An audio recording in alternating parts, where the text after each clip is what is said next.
I bought a broken Nintendo DS. Why?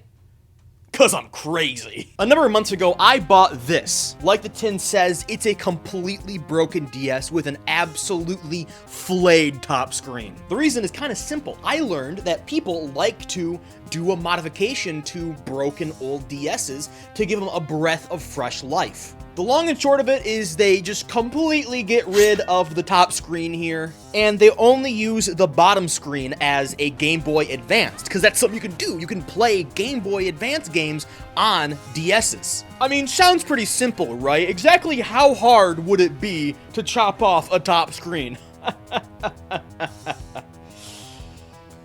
It's very hard. Now I'll get into exactly why chopping off a screen is actually really freaking hard, but first you're gonna watch me fumble around for a little while. Look at this idiot. You think he has any brain cells up there? I don't think he does. And what might look like a normal package to you is actually doxing, and that's my address in there. Oh, it's kind of wrapped up. Oh my god. They packed this like it was gonna get thrown off the tsunami falls in New York. It's like Christmas morning. How many layers are on this thing? Oh my god. Here we go. Oh yeah, baby.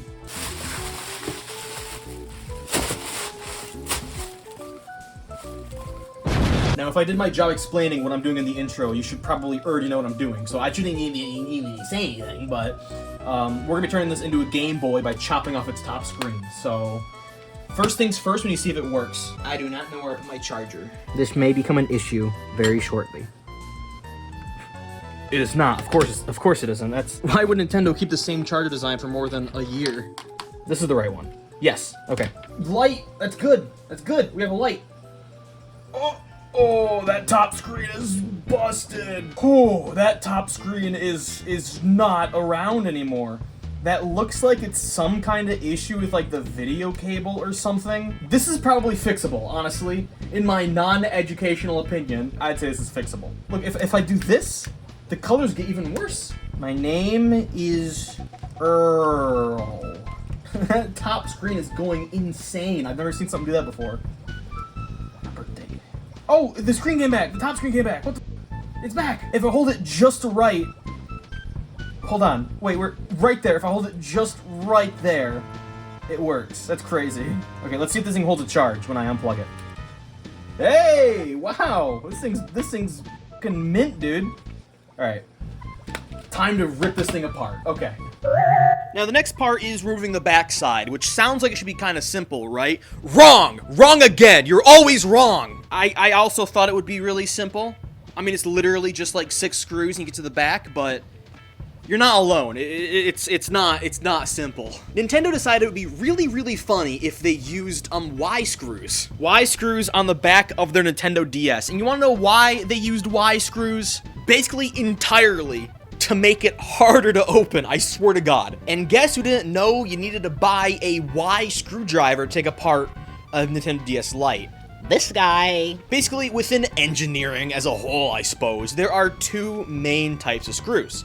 Phillips and flathead. Phillips is the one that kind of looks like a Jesus cross, and flathead is flat. It's just one little line. There is no reason to use Y screws except to be a little Nintendo is only using them here in Nintendo DS Lite for the only purpose of making it hard to open. Turns out, though, Y screws have a weakness. First things first, remove these screws. That's doable. I got this awesome screwdriver kit from my grandfather. Thank you, grandfather. That's a Y screw. Why do you put in a Y screw? That is... Okay, if I push really hard, I can barely turn that screw, so... Oh, it's turning. It's turning. Oh my god, barely turning. My journey almost ended as soon as it began. That was terrifying. What if I couldn't get that screw out? That's right. If you literally just use a flathead and apply an ungodly amount of upper body strength, you can just barely managed to turn a Y screw. Now, are you meant to do it this way? Absolutely not. Does it work? By definition, yes, but every time you use a flathead screwdriver to tear apart a Y screw, it will slowly just rub away the top layer and start stripping the screw, or whatever, however you call it. So every time you use a flathead to do this, you are literally damaging the screw. And that means that I can only take apart this DS Lite a few times before I can no longer take it apart. It will refuse to come apart. Or put back together. Now, I suppose the solution to this is just buying regular screws, but I'm a cheap bastard. Prying open is happening. Oh, that was a terrible sound. Oh, there is one screw right here that I didn't remove. Good lord. I was just prying up on something screaming in pain. Okay, hold on. Is that another Y screw? I swear to God. God. You know, I'm not gonna be using the card slot anymore, so like, what's the damage if I were to just rip it apart? I mean, what would be the worst thing that would happen, really? Yeah, that screw no longer screws anymore. Why is there glitter on my desk now? There's glitter. Was the DS full of glitter? Is this a factory thing that Nintendo does? Is they fill their consoles with glitter? Okay, it says to remove the screws and disconnect the cables in red, and then remove the Wi-Fi BIOS module marked in blue. I got a brand spanking new set of pliers, or not pliers, tweezers for this project. Brand new, right from China. Whoa, whoa, whoa there, Tiger. Put those pinchers away because the audience has absolutely no idea what you're doing, okay? Now, I'll explain the main hurdle with this entire thing after this next step, okay? But for now, just bear with me. We're basically doing open heart surgery to this bad boy, and we need to get to the surgery spot by taking out the only remaining screen and getting to the other side of the motherboard. We also need to remove this BIOS chip.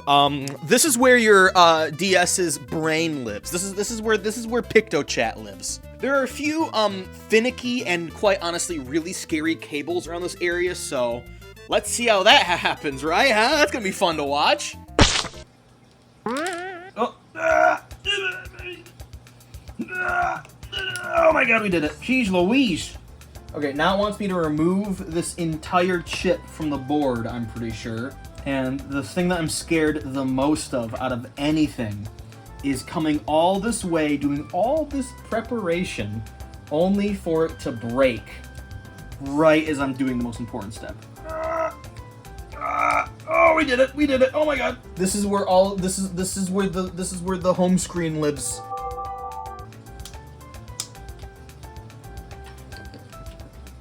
There's the DS, everybody. There's a lot of cool things going on here, none of which I understand. Okay.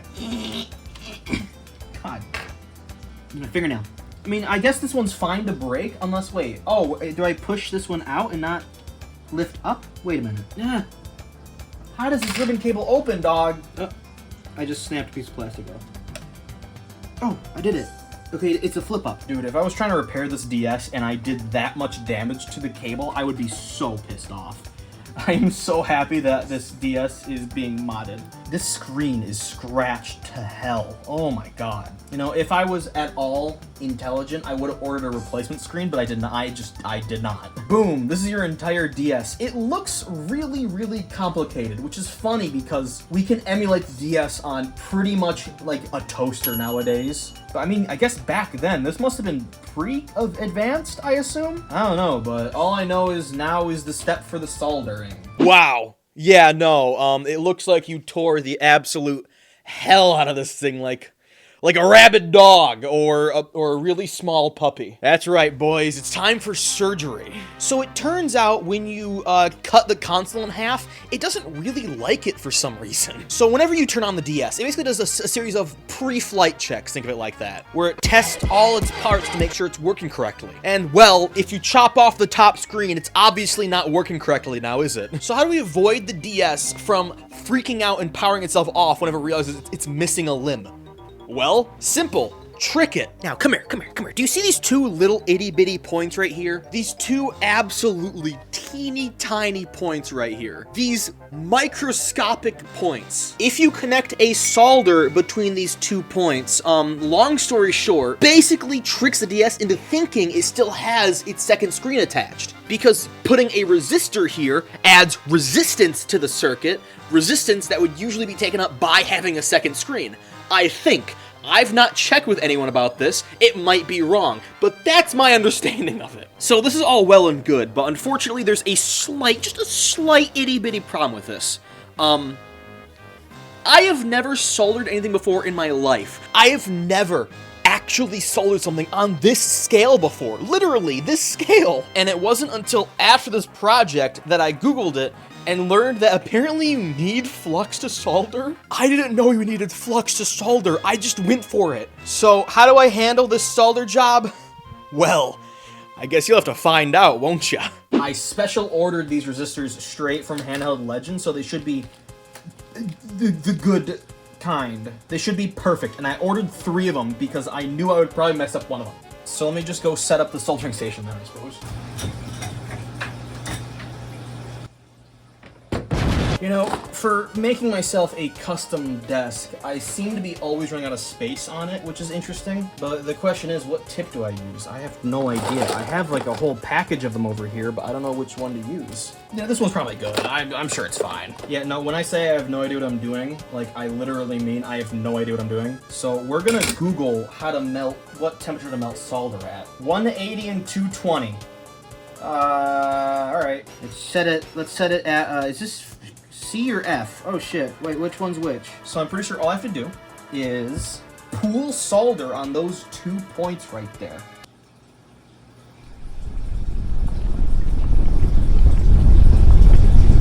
Okay. After that, I don't know if that's gonna work. It looks horrific. Like, I don't know if you guys can see, but that is just like the worst thing you've ever seen in your life, and I'm not even done yet. I got to do the resistor now. That was just getting it ready for the resistor. So without kidding, this is horrific. Here's a little baby guy. This resistor is freaking huge, dude. Dude, this resistor's giant. What the hell? That's not gonna fit on those 2 points. What? This was labeled on Handheld Legends website as being for the macro project. What? The resistor is insanely big. And you've probably seen the biggest issue with this entire project. Let's make it extremely simple for everybody.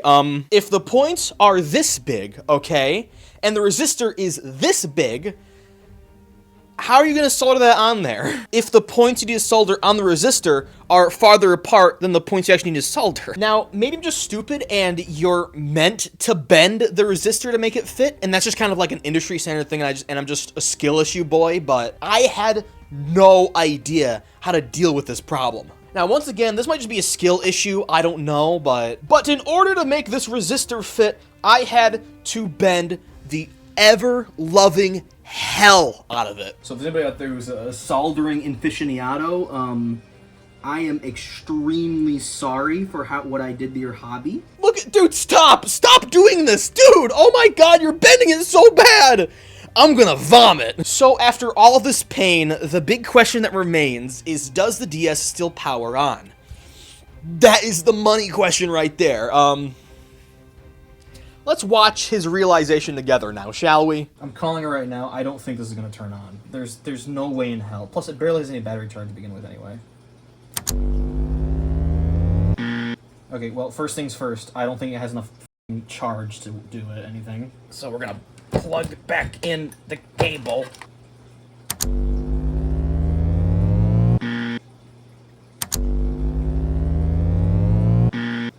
Yeah. No. It's not turning on. Shit. Yeah, alright. Well, it was fun while it lasted, wasn't it, boys? Well, it looks like the DS doesn't power on, huh? That's funny. So how am I gonna fix this? Well, have you ever seen a man lock in before? Would you like to?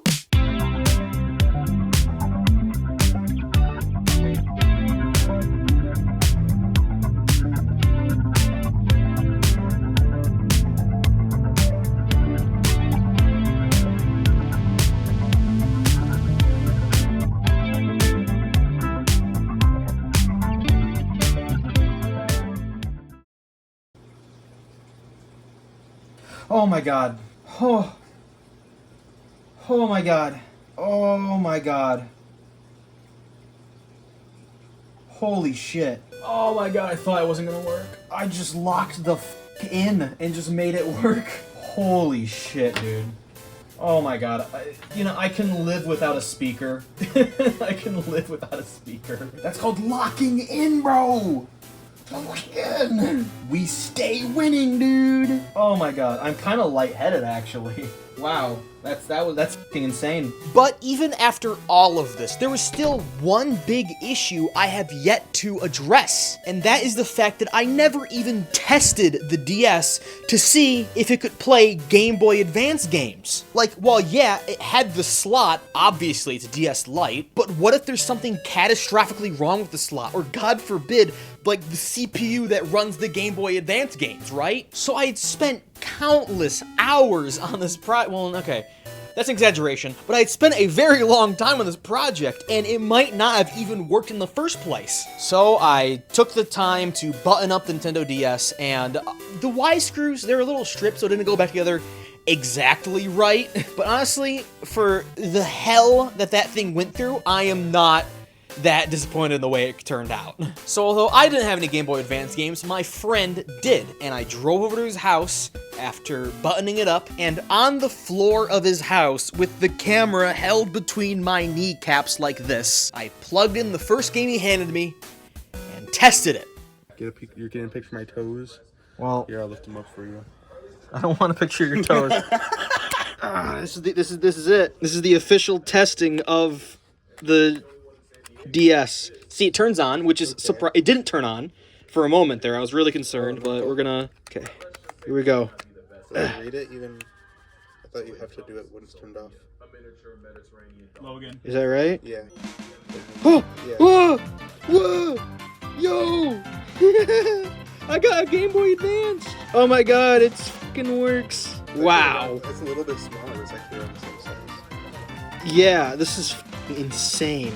I'm so happy that actually works. Here in my hands is the completed Game Boy macro. Post-mortem analysis, there are definitely a few things I could do better. Okay, a few things are an understatement. There's a lot I could do better. I think the number one and biggest one is to actually resolder the joint using flux, because the way it's soldered in, if I drop this thing too hard, I'm scared it will come off. I would also like to put a light bar in between those 2 points, so it's not just like a massive gap up there. Although it does look kind of cool like that. I want to replace the battery because it's been sitting for a long time, replace the screen because it's scratched to hell, and put the speaker back in. And replace the back shell to be transparent so I can get better screws. But also, I don't want to make this thing like the ship of Thearsaurus, whatever. Like, I still want it to be the same Game Boy when I'm done with it, right? So, if you want to follow up to this video, please subscribe. I don't know if you noticed, but this is a brand new channel. I've literally poured my heart into this video. So if there is anything you can do at all